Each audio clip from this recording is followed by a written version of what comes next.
Hey guys! It's Chris And Nat. Welcome back to our channel. So as you can see, we got a new little setup, much better than last time. Yeah. So that's why we've been MIA for a while. But yeah, today we're going to be talking about Alcatraz Island. I actually went when I was in San Francisco, so we thought we would talk about it a little bit, and there's a lot of interesting things about it. So keep Listen watching.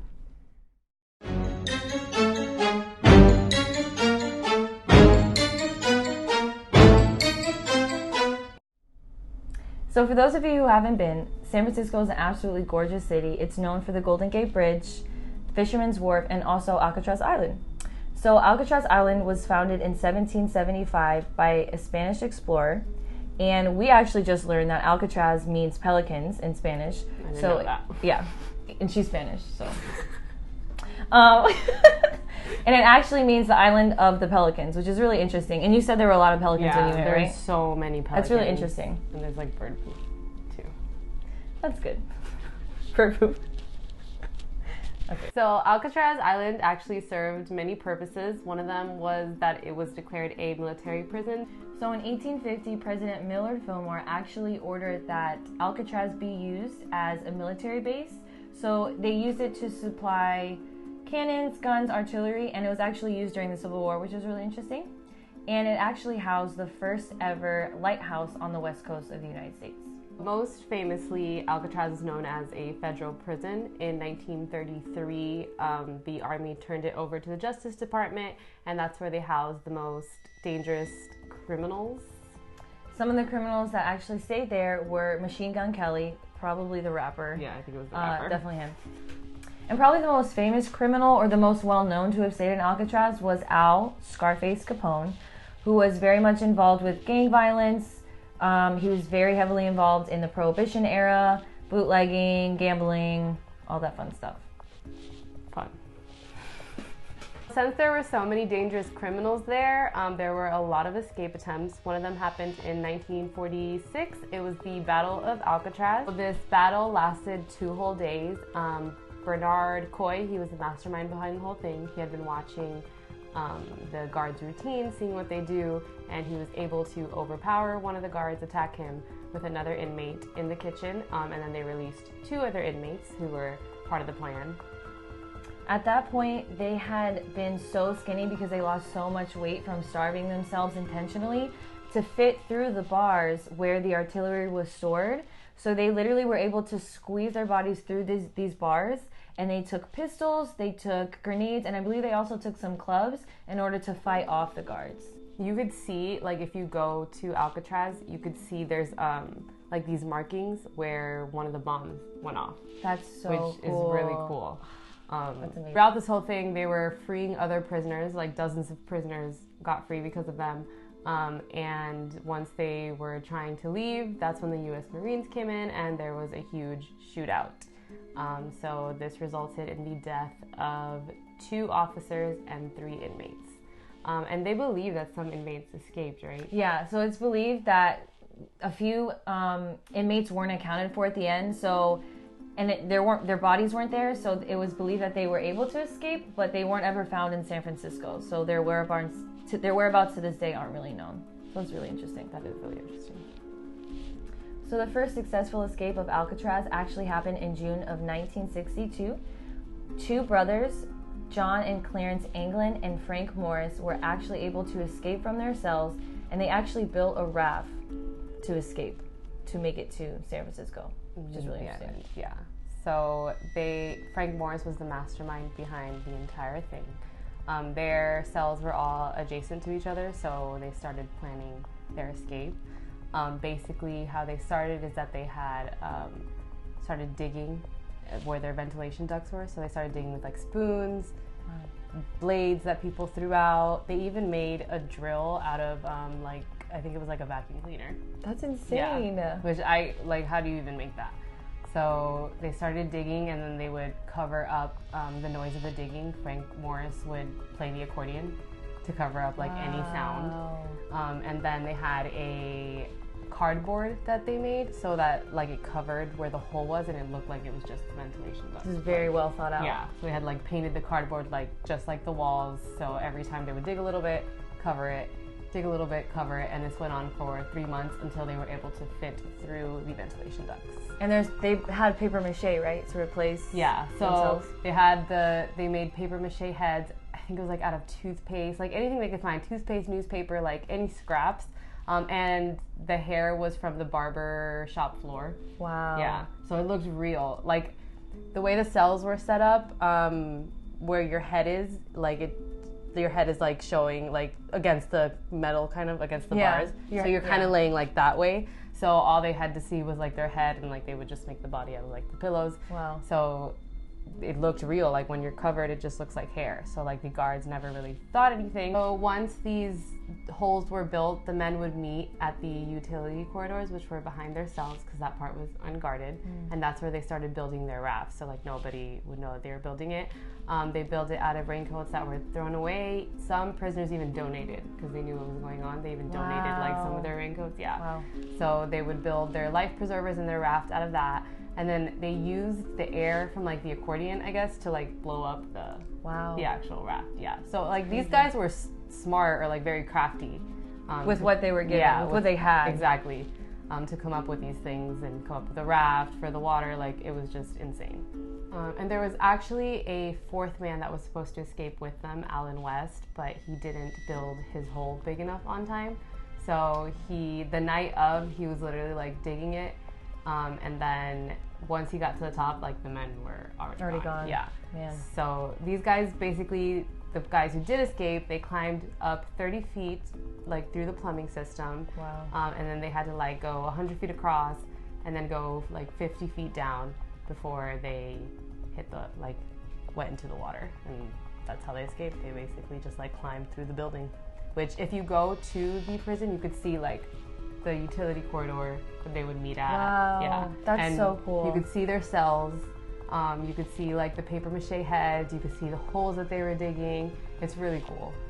So you definitely need to check it out. Go to Alcatraz if you're in San Francisco because it's really cool to like see the actual things. Yeah, the cells, what they use. They even show like the spoon that they use to dig, like stuff like that. Like it's super cool. To this day, nobody knows the fate of these men. None of the bodies were ever found. They were never seen again. Nobody knows. Like the FBI declared him dead, but they still have like people searching for them. Like they have no idea what happened to these men. All that was left behind was, I think, a packet of letters, a life vest, rubber from an inner tube, and like pieces of wood from a paddle. And I actually read in an article that, I don't know how accurate this is, but it's like 2 out of 3 bodies that like get dumped or whatever in the San Francisco waters, like they recover 2 out of 3 of the bodies.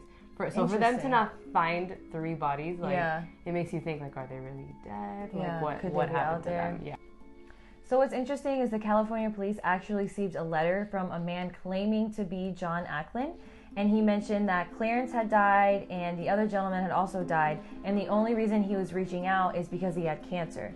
So he was doing it in hopes of, if he turned himself in, that he would be able to get medical attention to basically start his cancer treatment.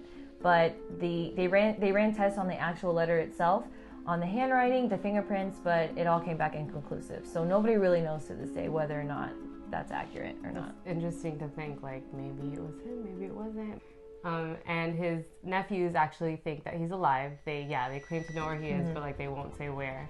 So like who knows how accurate that is either, like if they're just saying it for attention or if they actually know. But it's interesting because some of their family members and their sister Marie England, I don't know if she's passed now, but at the time when I read this article, she was like 80 something. She stayed in the same house, kept the same phone number in hopes that her brothers would like come back or like contact her, call her.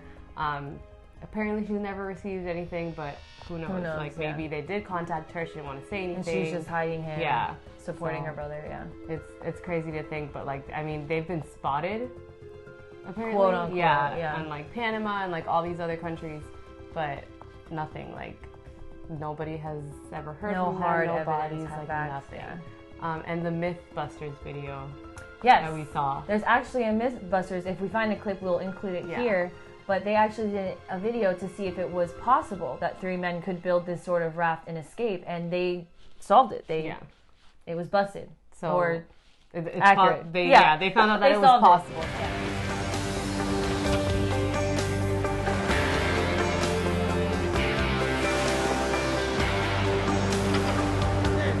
This is so cool! It seemed impossible, but the Mythbusters are almost there.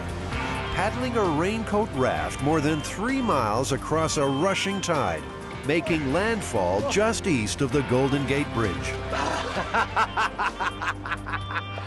We made it! Given a reasonable amount of intelligence, I think it's entirely possible that they made it. Again, I think the most damning evidence that they didn't is the fact that no one's heard from them since. They could have made it on that raft to the other side of the bay.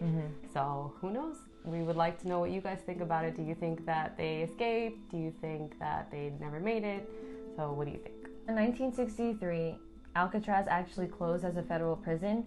It just became too much to upkeep, and all the resources they had to transport back and forth, it just became too much.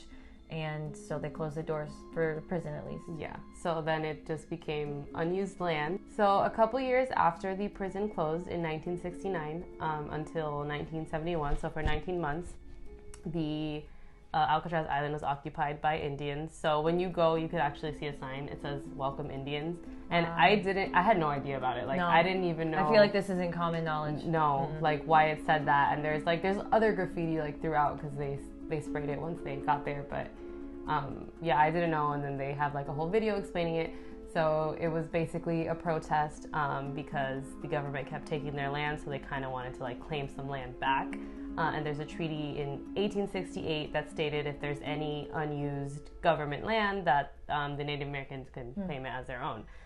So that's what they did. So like a handful of them set out to go there, claim the land, but they were only able to stay for 1 night until they got kicked out. And then a couple days later, they went back with more people. So it was like 89 people this time. Wow. Yeah. So when they went, like nobody was able to kick them out, and they claimed it as their home for 19 months. Wow. Yeah, so crazy. How the Indians actually got to Alcatraz was there was a fire in San Francisco in 1969 that was started in their community. So they moved to Alcatraz. Yeah, and the population grew to about like 600 people at one point. So they had like clinics, they had a public relations system, they had kind of like their own little government. Cultural centers, right? Yeah, cultural centers. So that was the purpose. They wanted to have like an Indian school, Create cultural center, community. museums. Yeah, because they didn't feel like they felt like they were being kicked out of theirs.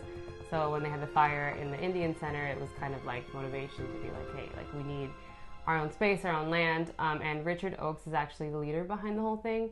He said if like a white man can go to our land for 1 day and claim it as their own, why can't we go to their land and claim it as our own? So yeah, they built homes in like the warden's house, the cells, like just everywhere. Like they even had people send them supplies. Wow. Yeah. It's crazy to think about that, like people were sent here against their will. Well, of course against their will, it's a prison, right? Yeah. But then people are willing to go and live here because they had nowhere else to go. Yeah. And Like, it was how fine. sad. It was fine for them. It was their home. They made had it their home. own community. Yeah. They had like It's just sad. their people around them. So yeah. Yeah.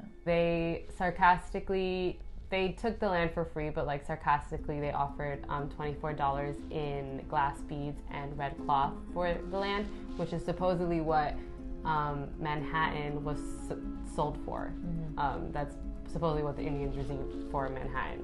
So I thought that was kind of funny that they did that. But and then they had to eventually leave, so they were only occupied it for 19 months, and the government left them alone. Like it was kind of like, as long as it's peaceful, like we'll leave you alone.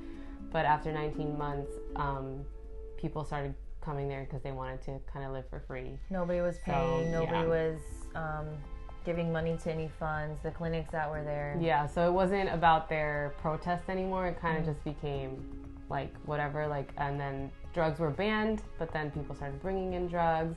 So it just kind of became chaos. So a lot of people started leaving. And then the leader, Richard Oakes, his stepdaughter fell from prison stairs and died.